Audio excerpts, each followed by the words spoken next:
Pendek aja, iaitu lepas semua orang masuk syurga, takkan ada siapa yang keluar. Mustahil.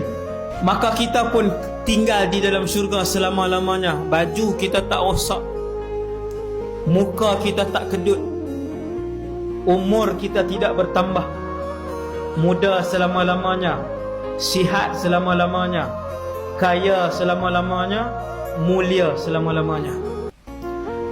Lepas 1 juta tahun duduk dalam syurga, sampai bila? Ni soalan. Tambah 1 juta tahun lagi.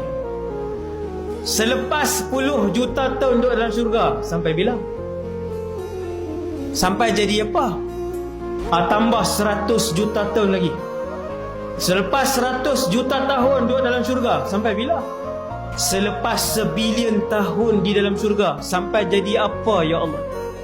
Kami ni, kalaulah duduk dalam syurga selama-lamanya pun akal sudah tidak boleh berfikir, apatah lagi yang duduk dalam neraka wal a'yadzu billah selama-lamanya.